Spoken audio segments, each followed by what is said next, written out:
Jaya Radha Madhava Kunja Bihari.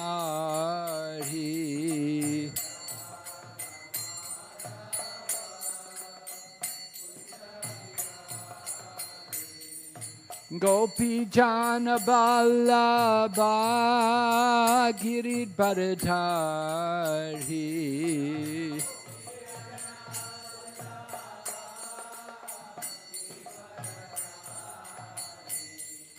Gopi Jana Vallabha Giridharadhari.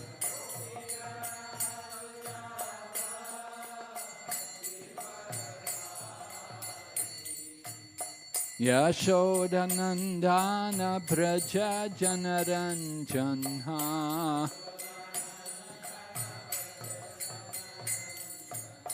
Yashodanandana Braja Janaranjanha.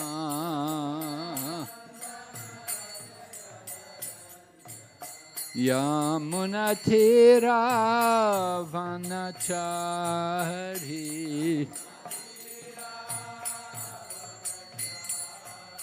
Yamunatira Vanachari.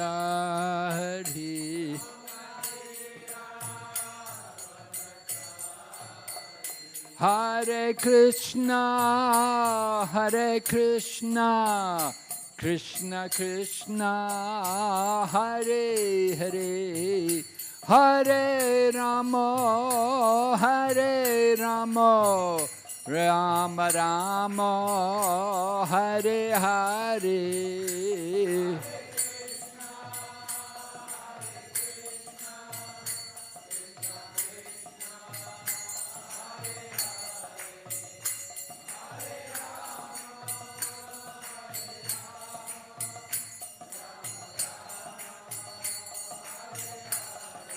Hare Krishna, Hare Krishna, Krishna Krishna, Hare Hare, Hare Rama, Hare Rama, Rama Rama, Hare Hare.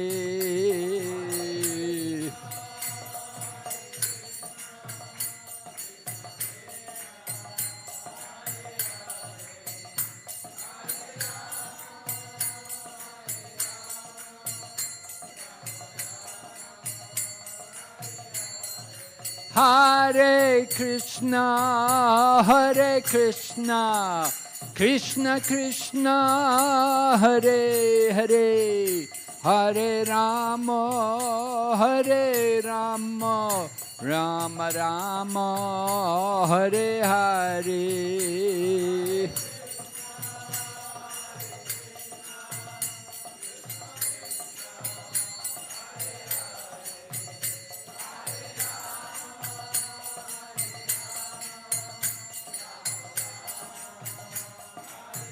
Nitai Gaur Haribo, Haribo, Haribo, Nitai Gaur Haribo.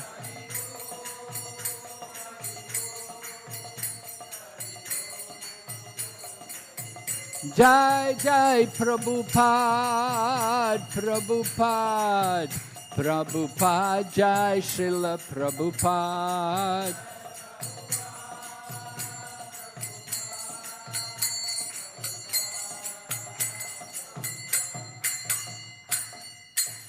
Gaur Premanande Haribo, Namah Vishnu Padaya, Krishna Prestaya Bhutale, Srimati Bhakti Vighna Swami Iti Namne Namaste Saraswati Devi, Gauravani Pricharine, Nirvishesha Shunyavadi, Paschatya Deshatarine. Om Namo Bhagavate Vasudevaya.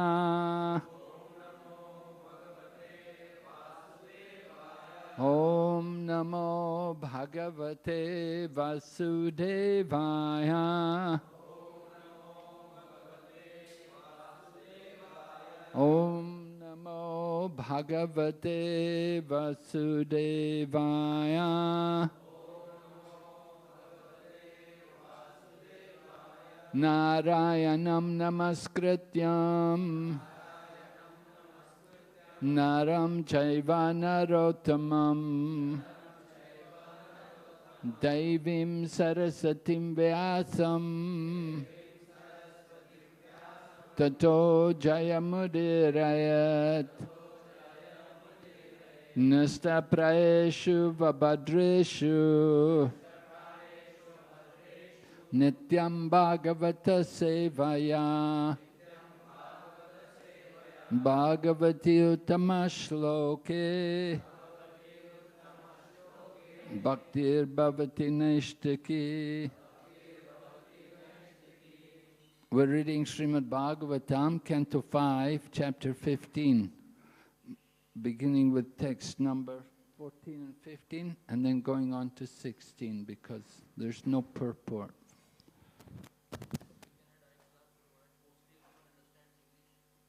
Sorry? Really? Oh, yeah? Okay.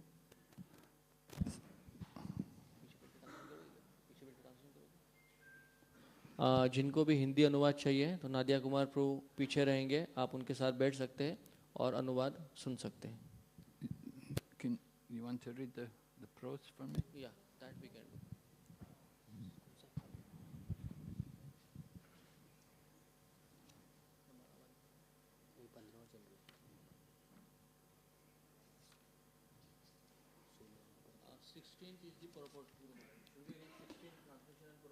Yeah, we should read 14 and 15, and then we should read 16.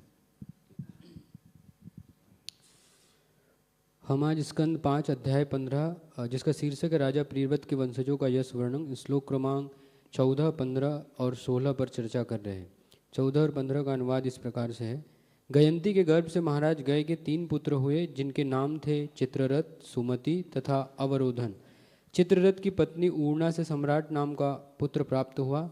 सम्राट की पत्नी का नाम उत्कला था, जिसके गर्भ से सम्राट को मरीचि नामक पुत्र का लाभ हुआ. मरीचि की पत्नी बिंदुमती से बिंदु नामक पुत्र हुआ. बिंदु की पत्नी सरघा के गर्भ से मधु नामक एक पुत्र ने जन्म लिया. मधु की पत्नी सुमना से वीरव्रत और वीरव्रत की पत्नी भोजा से मंथु तथा प्रमंथु नाम के 2 पुत्र उत्पन्न हुए. मंथु की पत्नी सत्या से भौमन नाम का पुत्र और भौमन की पत्नी दूषणा से त्वष्टा नामक पुत्र उत्पन्न हुआ. त्वष्टा की पत्नी विरोचना से विरज नाम का पुत्र हुआ और उसकी पत्नी विसूची के गर्भ से 100 पुत्र तथा 1 पुत्री उत्पन्न हुई. इन सभी पुत्रों में सतजीत नाम का पुत्र सर्वोपरि था. 16वां श्लोक का अनुवाद इस प्रकार से है. राजा विरज के संबंध में यह श्लोक प्रसिद्ध है, जिसका अर्थ है अपने उच्च गुणों तथा व्यापक कीर्ति के कारण राजा विरज उसी प्रकार से प्रियव्रत राजा के वंश के मणि हो गए, जिस प्रकार भगवान विष्णु अपनी दिव्य शक्ति द्वारा देवताओं को विभूषित करते और उन्हें आशीष देते हैं. तात्पर्य: पुष्पित वृक्ष अपने सुगंधित फूलों के कारण उद्यान में अच्छी ख्याति अर्जित करता है. इसी प्रकार यदि किसी वंश में कोई प्रसिद्ध व्यक्ति होता है तो उसकी उपमा वन के सुगंधित पुष्प से दी जाती है. उसके कारण पूरा वंश इतिहास प्रसिद्ध हो सकता है. चूँकि श्री कृष्ण ने यदुवंश में जन्म धारण किया, अतः यदुवंश तथा यादव लोग सर्वदा के लिए विख्यात रहे. राजा विरज के प्रकट होने से महाराज प्रियव्रत का वंश सदा से प्रसिद्ध रहा. इस प्रकार श्रीमद् भागवतम के 5वें स्कंद के अंतर्गत राजा प्रियव्रत के वंशजों का यश वर्णन नामक 15वें अध्याय के भक्ति वेदांत तात्पर्य पूर्ण हुए. Go ahead. You can read. You want to read 16? You want me to read it? Is Maharaj ji, I have completed. Okay. Purport Yeah. also. Yeah. Completed. Yeah. I have read. You read already? Yeah. 16 also? Yes. Okay.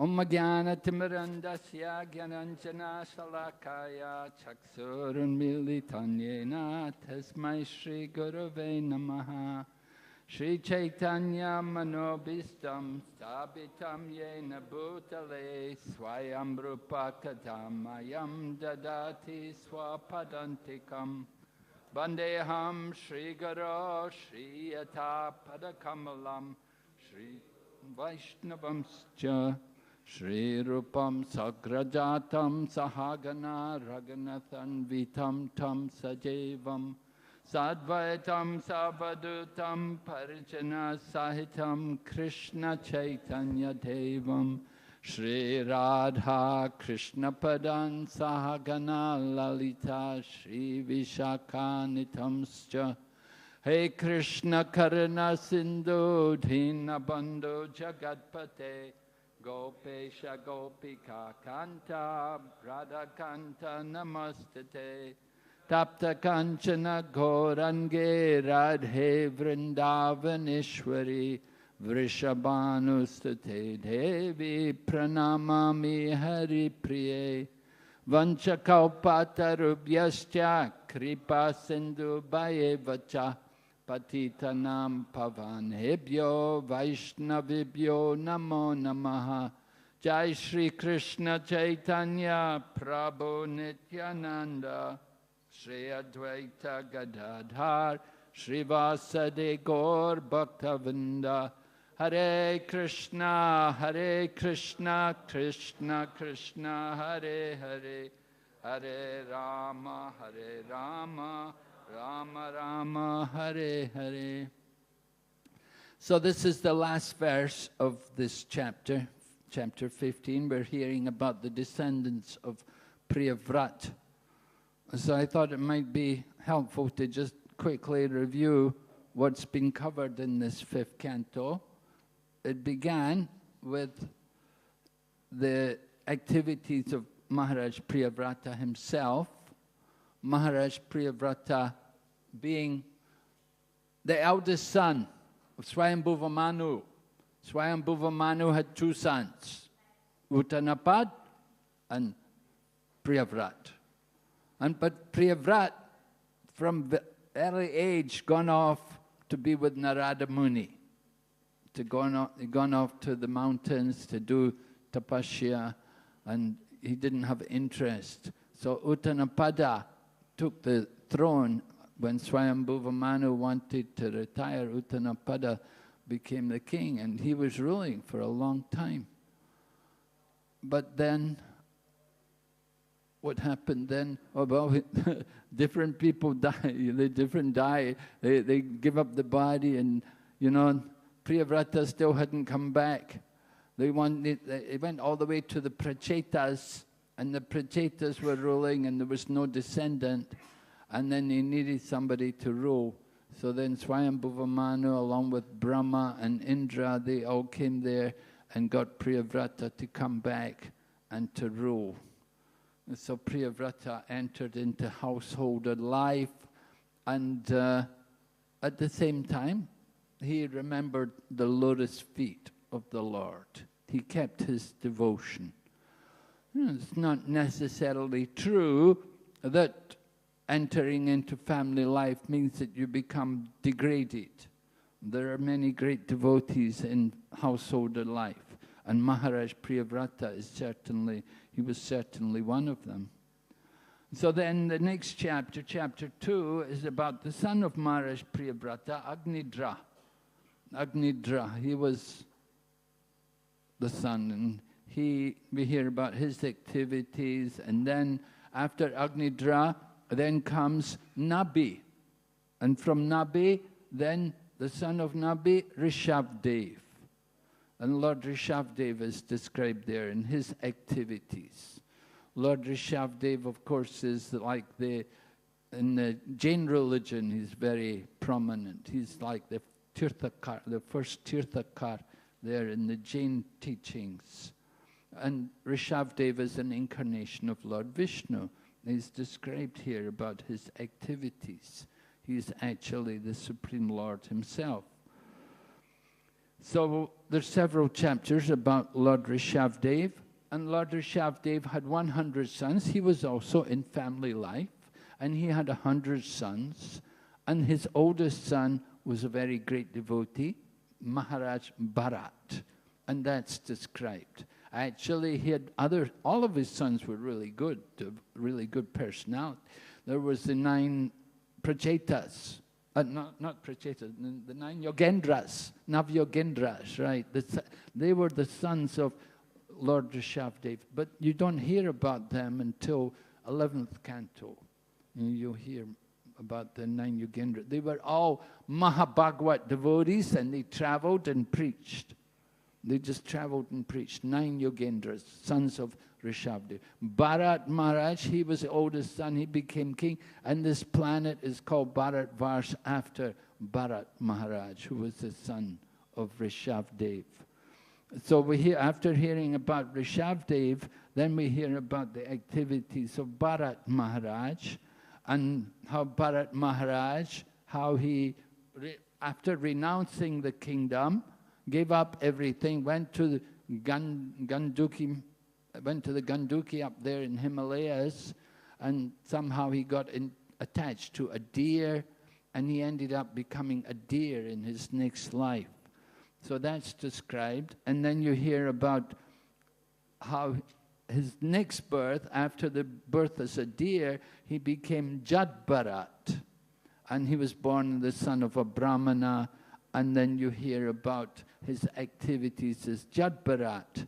And particularly it's very important to hear about Jadbharat's an encounter with Maharaj Rahugan. Maharaj Rahugan, he was a king who was going to visit holy places, and he needed somebody to help carry his palanquin.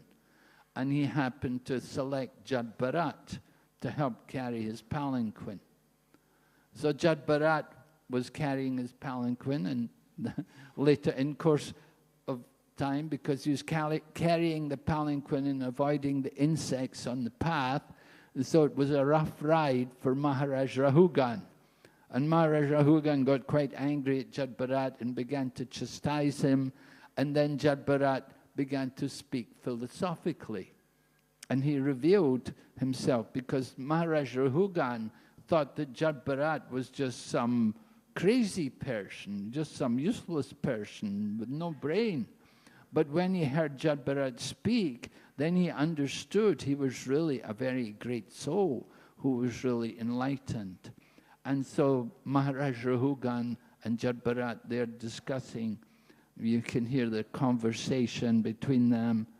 And Jadbharat also describes the material world like a forest of enjoyment.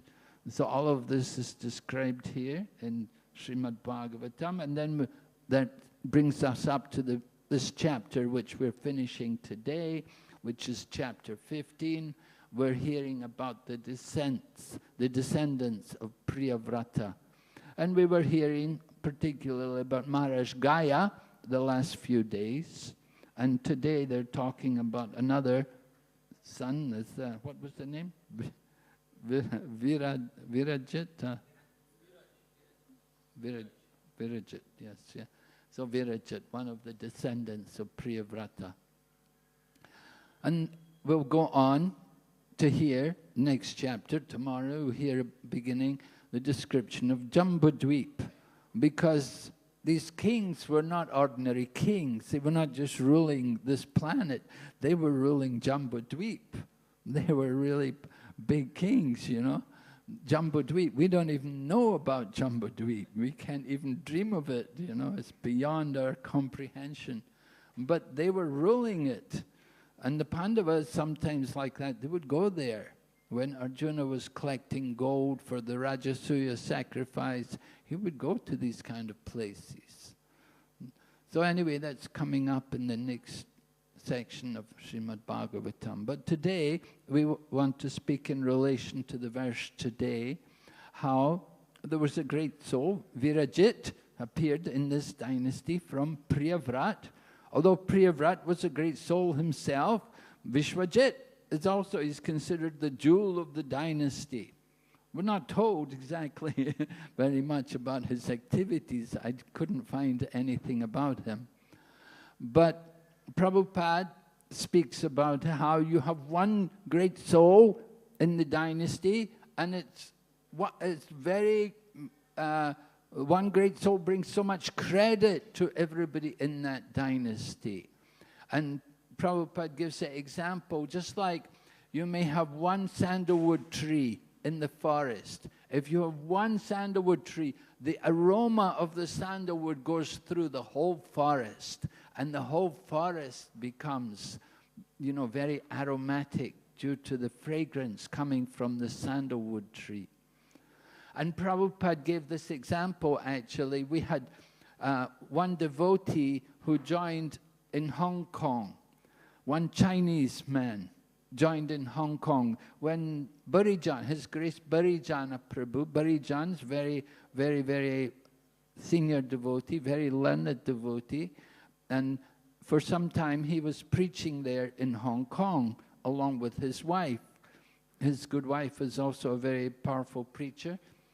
She had been a movie actress before becoming a devotee, and she gave up being a movie actress to become devotee and to go out on Sankirtan. And Prabhupada arranged her marriage to Barijan and sent her off. She had joined in Los Angeles, but Prabhupada sent her to Hong Kong to marry this one devotee, a man she'd never seen before.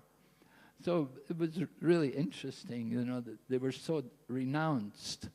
Prabhupada arranged it, they did, and they're still married today. More than like 50 years, they're still married. And they're both very active in preaching. Anyway, Barijan recruited this one Chinese man in Hong Kong, and he's still a devotee also, although he's in poor health and old age, but he's still devoted.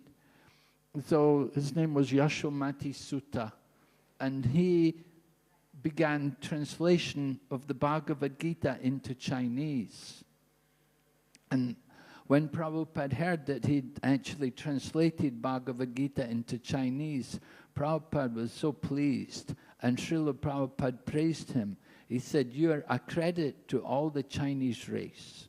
He said, just like if you have one fragrant tree in the forest, the whole forest becomes glorified.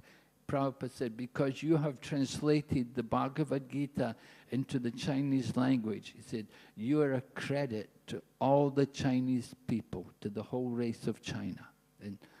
And it's very nice, actually, that Prabhupada appreciated so much that work.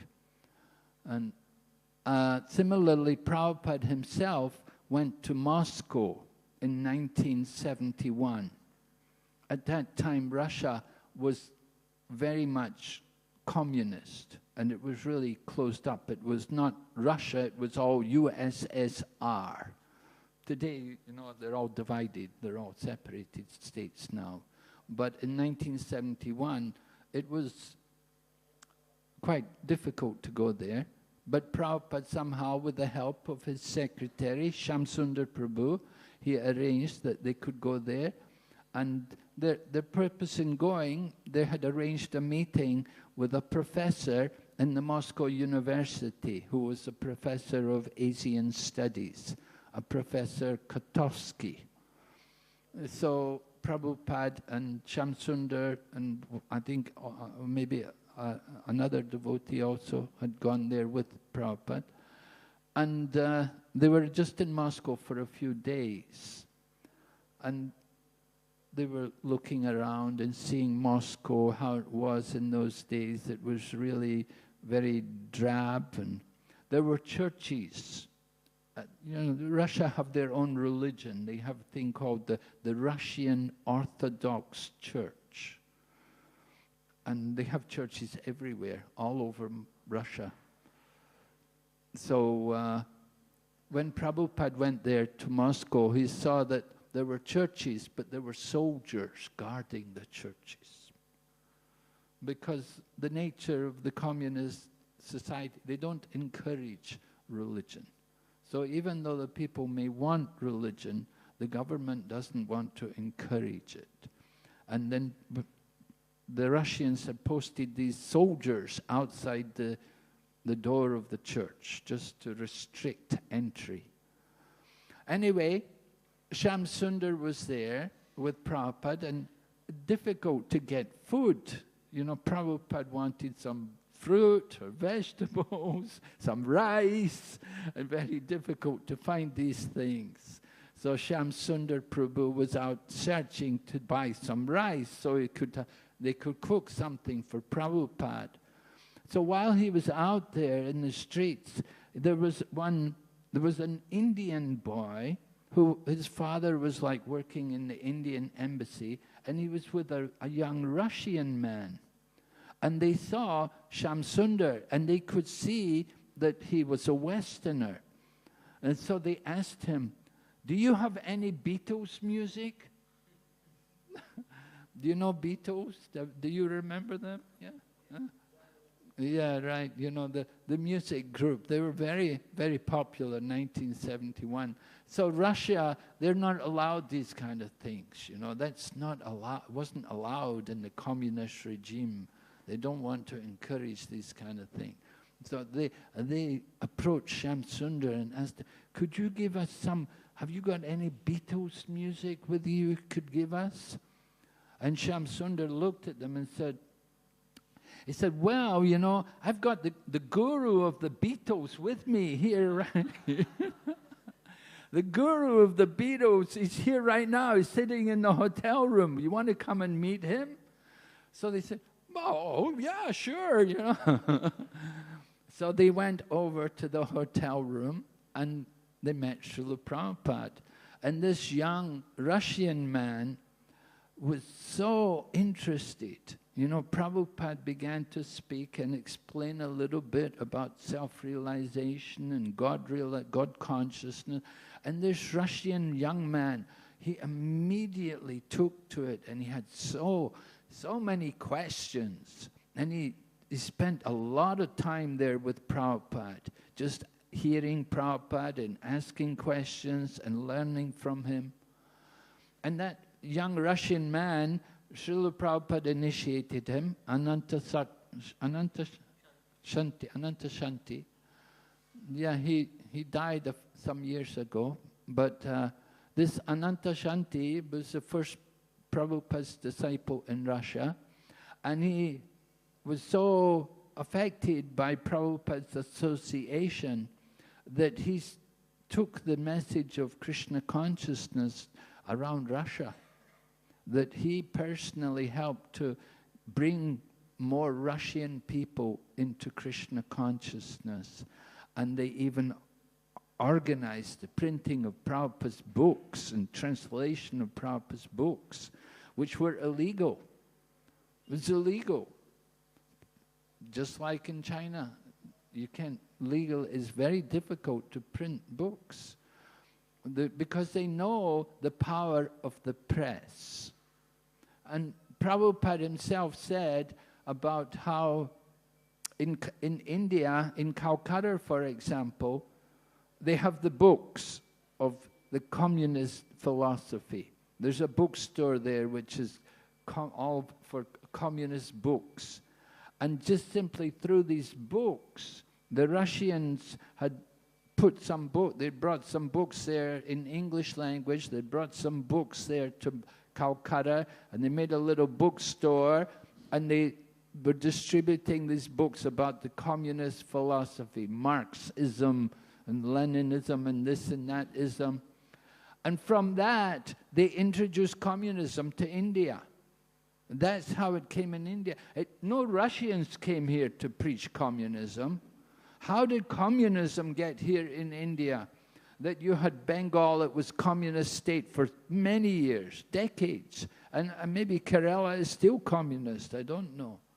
But it came, how did it come into India? Simply by their books. And Prabhupada gave this example. He said in the same way, he said, we may not be able to go to some countries like at Russia. Going into Russia at that time was difficult. He said, but send the books. And the devotees then, they really worked hard to send the books into Russia. And there's a book written about it. What's it called? Bread? Salted bread, right, salted bread. Yeah, you can read a wonderful book describing about all the tortures and the difficulties, the struggles which they had in trying to bring Krishna consciousness into Russia. But we do have a number of centers in Russia. We're not a major group in Russia. We're a minority group, but we do have a lot of very nice devotees.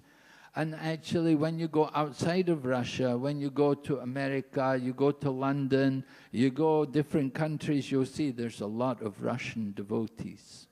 And they do a lot of service. So Prabhupada was the one who introduced Krishna consciousness to Russia. With the help of Shamsundar, they met this one man.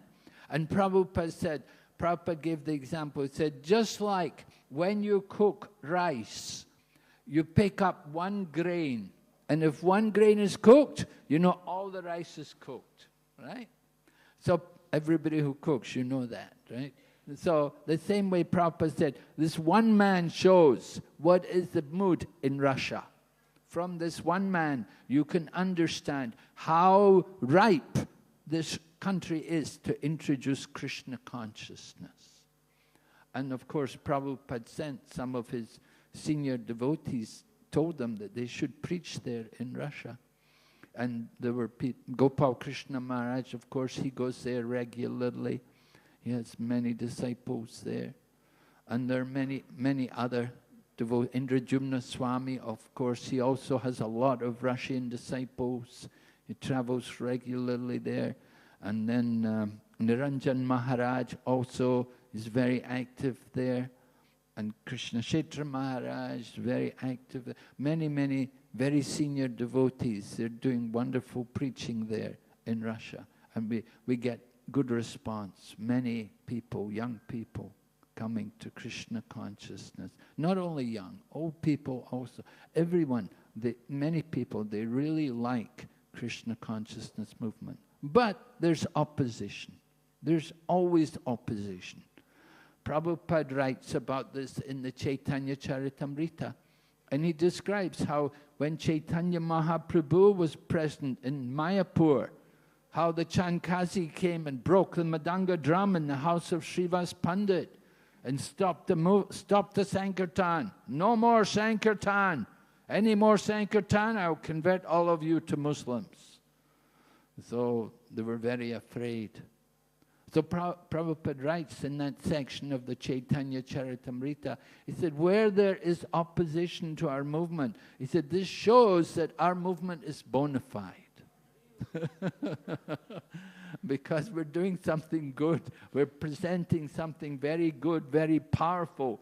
So naturally, the materialistic people who are more atheistic, they oppose it and they try to stop it. And so we always face these challenges in preaching. You have to expect there will be challenges.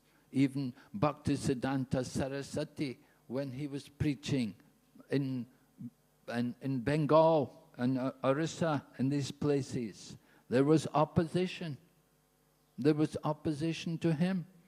At one point, they even stoned they were doing parikrama, and at one point they all got stoned. There were so many, and there were threats on the life of Bhaktisiddhanta Saraswati. And Prabhupada also said, so much opposition. He said in Bombay or Mumbai, he said the opposition was from the municipality. At that time, Prabhupada was trying to build the temple at Juhu, and the municipality were opposing because of some influence by the man who had tried to cheat us in purchasing the land. So Prabhupada said the municipality are opposition. He said in Navadvip the opposition is my god brothers. And he said in Vrindavan the opposition are the pandits. You have to expect people will oppose you. You try to preach Krishna consciousness, there will be opposition. But wherever there, yatra yogeshwaro parto, yatra parturdan, tatra Sri Vijayo Buddhi, dhruva nitirmatirman. Wherever there is Krishna and Arjun, there will be victory, morality, extraordinary power and opulence. So we have to be determined when we face opposition, when we face difficulties, we have to have faith to go on and to fight, and have faith that we can come out victorious, because wherever there is Krishna, there will be victory. So we have faith in that Krishna is there to help us. So just one person can make such a big difference to the whole country. This one Russian boy became a devotee, such a big difference. He could introduce Krishna consciousness to so many people. At one point, the KGB, which is the secret police in Russia, very powerful. The KGB said there are 3 threats to our country, and the 3 threats were it was the Beatles, I think, with the rock, the Beatles with the rock, the pop music, and then the other thing was Coca-Cola, and the third thing was Hare Krishna. Yeah, Coca-Cola. So these things, they felt these are the threats to their regime. But of course, Prabhupada knew, Prabhupada told us, he said, because Prabhupada had told Tamal Krishna Maharaj he should go to China. Tamal Krishna Maharaj had come back to America, and he was preaching in America, and he was working with he had a party called Radha Damodar, and he had many buses and devotees all traveling and distributing books all over America. But there was some tension between the temples and this traveling party, because in those days, our movement, our temples were all supported by book distribution. So if somebody could distribute books, he was a very valuable man. You really wanted him to be in your temple, because he's bringing income for the temple. So it's very, we didn't have congregations. There was no big Indian communities in America in Prabhupada's time. And the temples were all young Westerners. So how to support the temples? We were distributing books every day. And the books would make a little profit, and that would go to maintain the temples. So Tamal Krishna Maharaj was running the Radha Damodar Sankirtan party, and they were giving all their profits to the BBT, which would forward the money to India to develop the preaching in India, because Srila Prabhupada was building the Vrindavan temple and the Juhu temple, and also trying to develop Mayapur. So he wanted money. And so he said, he said, India was the lame man and America was the blind man. Right? The lame man and the blind man together, they help each other. So he said, American temples, they should help the Indian temples. At that time, 1970s, India was a different place. So money was coming from America, but there was a lot of pressure. Give more. You have to give more. Who's giving the most? Oh, you're great. You're really a big temple. You're the best temple. And who's distributing the most books? Oh, he's very famous, big book distributor.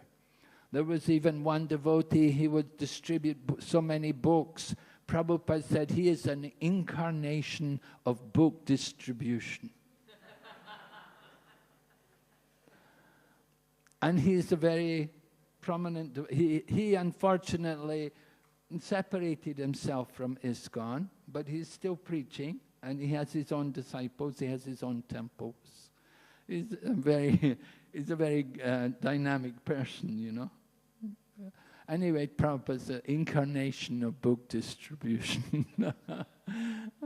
He could distribute books very, very, he could get anyone to take a book, So anyway, Tamal Krishna Maharaj was trying to run these buses, and he would try to recruit the, young men, get the young men to join the bus. Now, usually they would go to colleges and they'd get the young men to come out of the universities, give up the college and join Krishna consciousness. They're fed up studying anyway, Why waste our time, you know? Go and travel with the devotees, have a good time. So he recruited many people, but some temples would complain because sometimes young men in the temple, they would become restless. That if we just stay in the temple, oh, I'd rather go on the bus with all the sannyasis and travel, it will be more exciting. So some of the young men who were in the temples would leave the temple and go and join the Radha Damodar parties. And that created a little tension between the temple presidents who were trying to maintain the temples and the Radha Damodar Sankirtan party, which was brahmacharis and sannyasis, right?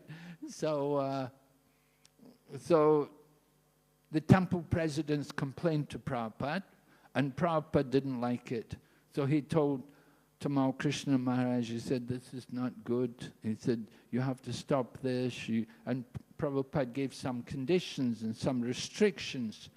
And Tamal Krishna Maharaj said, oh, Prabhupada, he said, I might as well go to China. And Prabhupada said, oh, yes, very good idea. You go to China. And said, no, Prabhupada, please. He really didn't want to go to China, you know. He said, no, Prabhupada, please, please. He said, you go to China or else you go to Mayapur, just sit and chant Hare Krishna. Don't do anything else. Like that. So Prabhupada gave him the ultimatum, you see. So he was supposed to go to China.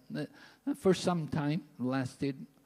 Later on, of course, he became Prabhupada's secretary and he was serving Srila Prabhupada. The final year before Prabhupada departed, he was personally taking care of Srila Prabhupada constantly. And he did wonderful service for Srila Prabhupada. And after Prabhupada departed, then he had to consider about the instructions which Prabhupada had given him. And so Prabhupada had told him, you know, that you should go to China. So he thought about it. And so he came to Hong Kong and he developed Hong Kong. At that time there was nothing much there in Hong Kong, but he came to Hong Kong and he got people to put some money in there and to support it. And he developed the temple there and recruited some Chinese people. And then also he got more and more books translated to Chinese. And we tried to send the books into China. And we'd send books into China. In those days, in 1970s and 80s, the Chinese people were coming to Hong Kong to work. Nowadays, it's a different way. Hong Kong people go to China to work. Although maybe not with the COVID, but and up until COVID, it was like that. The industry is in China. It moved out of Hong Kong to China. But in the 1970s and 80s, Chinese people were all coming to Hong Kong, and they were working in Hong Kong. So when it came to things like Chinese New Year, they would all go back to their home in China. So we would all go to the train station and we'd give out books to people. We'd give out Chinese books to them to take back to China. And in this way, we'd send the books into China. And similarly, the devotees, you know, Germany was divided Eastern Europe, Western Europe, and they would send the books. Somehow they would smuggle books. They would find ways to smuggle the books into the eastern part of Europe, into Russia and into all these, Ukraine, all these places. They would smuggle books. They would put books everywhere, put them on ships. They'd just put wherever they could. They just try to get these books somehow into Russia. And I know we distributed the books in China, and you know, we had the experience. One man got the book, and he saw the book, and he loved it so much. He came to us, he said, I want to help you spread this knowledge all over China. He was a Buddhist man, actually. So he believed in reincarnation, and he was a vegetarian. So he liked very much our books, and he tried his best to help us, and he's still alive, and he's still very friendly with us. Now he's a Buddhist monk, but whenever we have programs, he will come, and he's very nice. He always speaks very favorably about Krishna consciousness. So you can see the effect. You distribute books, you know, it really works. It really affects people. Another young man, he got the book, and he was picking out sections from the book, and he would copy it out, and he got big pieces of paper, and he'd write up different sections from our books. He'd write it and paste it on his wall. We went to his house. His house was covered with big, you know, sections from Prabhupada's book. He stuck them up on the wall. It's so nice to see how much people really appreciate Prabhupada's books. You know, Prabhupada said in the future, because we were struggling to distribute books, but Prabhupada told us, he said, in the future, people will line up to get your books. And actually, it happened. Not only in countries like Russia and China, but even in America sometimes, people would line up to purchase Prabhupada's books. We'd go to these colleges in the USA, and they have these places in the USA. The college is like a city. It's just huge, you know, and it's full. The whole campus, so many buildings and hostels and so many students staying there, and so many shops and everything. And so you go there, sometimes we'd go there and distribute books, and people would just come and line up to get Prabhupada's books. They were so eager. They appreciated so much, like Bhagavad Gita, Krishna book. So Prabhupada actually understood these things. He understood the importance of distributing his books. And he told Tamal Krishna Maharaj, he said, even you can't go into China. He said at the present moment, he said, just send the books there, and the books will do the work. The books will create the field for the preaching. And we actually see it, that the books do. They created and he told us also, he said this communist thing is not going to last forever. And we see in Russia how it's broken up. Now Russia is much more open.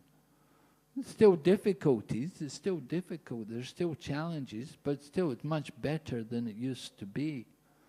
And now we do have devotees, many centers there, and preaching is going on. So this is really how Krishna consciousness works. You don't need a lot of people, you just need one sincere soul. There's a saying that one moon is better than millions of stars, right? You may have millions of stars in the sky, but you don't get a lot of light. But if you have one moon, that can benefit the whole planet. So like that, one devotee, one pure devotee can change the face of the earth. And we see how much Srila Prabhupada changed the face of the earth just by his preaching, by his determined effort at the end of his life, how he dedicated 10 years at the end of his life to introducing Krishna consciousness. And there are so many more devotees coming in the future. More and more people will come and take up Krishna consciousness. So we give great importance to the young children. The young children, I was just in Bangalore, and in Bangalore there was one couple, one of their young sons, he recites the whole Vishnu Sahasranam. Of course, we don't recite Vishnu Sahasranam, really, ourselves. Why? Because we just chant the name of Ram, right? You don't need to chant Vishnu Sahasranam. One name of Ram is equal to the whole Vishnu Sahasranam. But anyway, this family, they're they're devotees in Krishna consciousness, and they're also from Madhva line. So their son learned the whole Vishnu Sahasranam, and he was only 6 years old.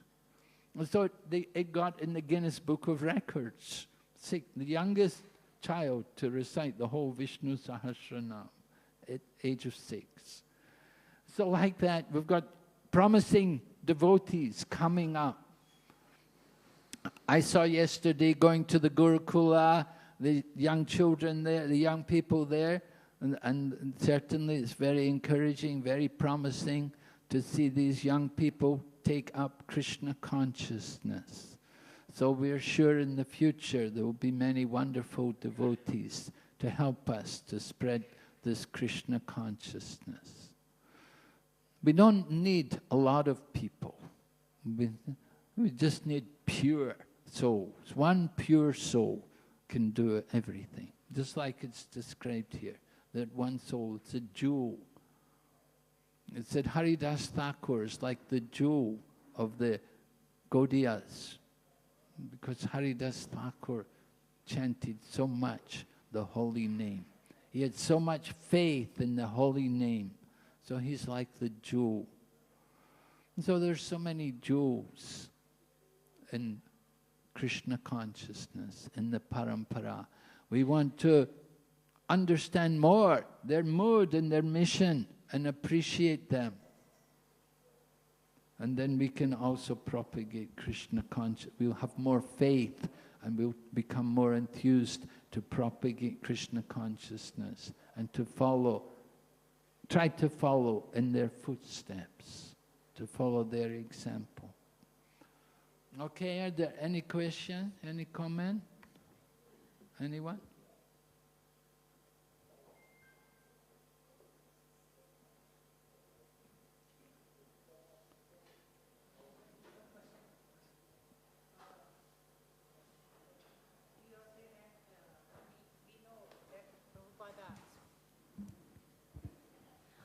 Prabhupada found everywhere, especially on foreign lands, difficulty in spreading our Kesi. And such rigid nations like Russia and Chinese, there were, we can say, there were isms, communism and that type of that things, where it was even the arrow or any bird cannot go inside. In such situation, still they made successful, not only break that isms and spread Kesi and make the whole world, the people over there who were ignorant, innocent and ignorant, and so that's why they become knowledgeable and have the nectar of Kesi. So as a, we can say, as a squirrel, on that lowest level, how one pure person who is following all this purity and chastity, vegetarian and all that, these our four principles, but still many a times, because in our this, especially Maharashtra, I'm a teacher, so the people or the small pupils also were diluted by tobacco and that gutka type. And it is very difficult to give moral and spread that values of religion is very secular.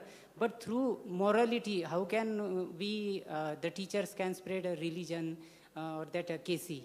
This is my... Through morality? How morality, yes. Yeah.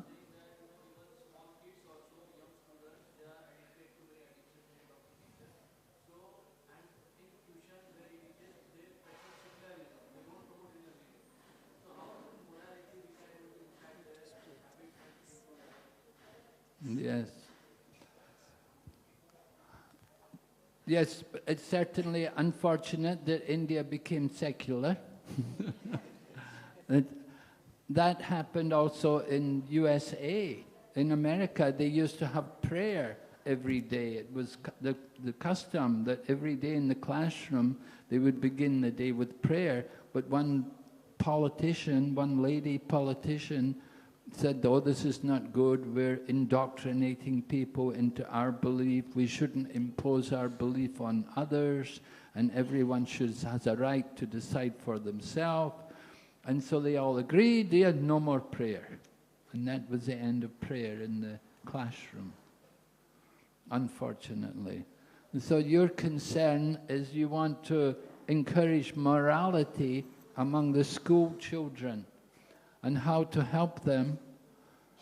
Well, the parents have a lot to do with it, you see, the home in which they're born in and the upbringing which they have, that's very important. If they can have if they're born in a home where the parents are more religious and pious, then it's a bit easier for them. If you have children who are brought up in a one-parent home, you know, maybe the child is brought up with the mother's separated from the husband, and maybe she has a boyfriend or something. Well, these kind of things go on. And so the child is aware of this, you know. They say, somebody said to me one time, they said, oh yeah, my mother, she goes out with other men. My father also goes out with other women. You know? So if you're brought up in that kind of environment, then it's not good. It's very difficult for children to understand the importance of morality. So how to somehow get through to them? We're trying. Education is very important. We do want to educate people about values of life, and that's going on. The one devotee in Delhi, he's published some books on it, and he does do a lot of courses, and I think devotees are also here in Nasik, they're also doing. They're trying to teach values. It takes a lot of patience and a lot of enthusiasm. We have to think also how to introduce this to a manner to attract people. How to attract people into these things. Sometimes, you know, in places like USA, if you try to speak to people about morality, they just laugh at you, you know. They think, what's wrong with you, you know? They just can't follow. They can't accept it at all. It's just something so far away from them. The thought of moral principles.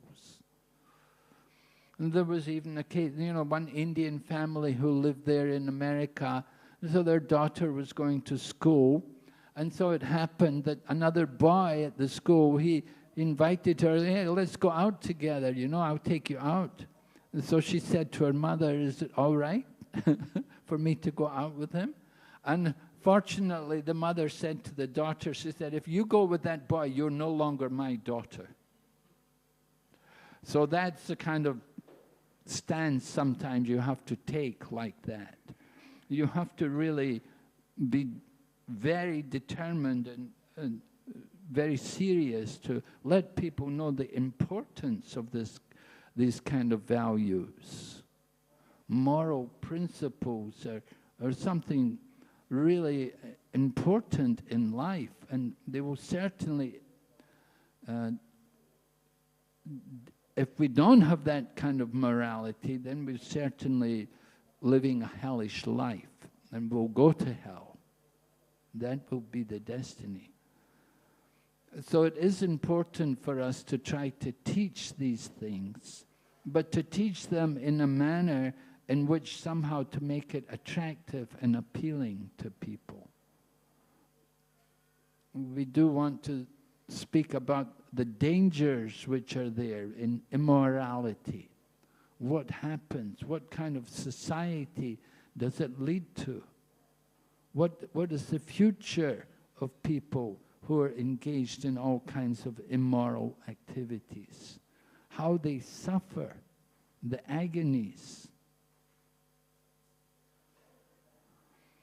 So, of course, we don't just want to make it all what the Christians call hell and brimstone preaching. You know, if you only speak about the miseries and the suffering which you undergo, then it won't be so effective.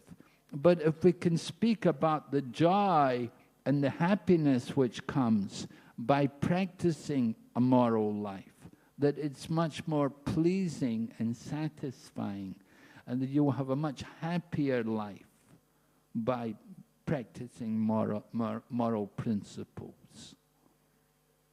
The mind will be more peaceful, you can be more stable in your family life. People who are not moral, then all the time so much disturbance in the home, and there's always the threat of divorce. You don't know how long the home will stay together. But people who are practicing moral principles, they can live peacefully and happily. They don't think, we don't even consider that. There's no consideration of divorce. Marriage means no divorce. And Srila Prabhupada would often impress that on devotees entering into family life. He said that you're getting married, now you are lifetime companions.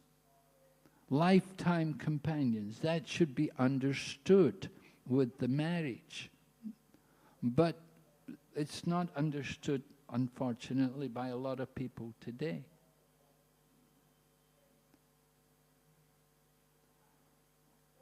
So it is important for people to hear things like, you know, Ram Leela, Ramayana, and these kind of Mahabharata, these things, sometimes they help and gradually bring in the Krishna conscious philosophy.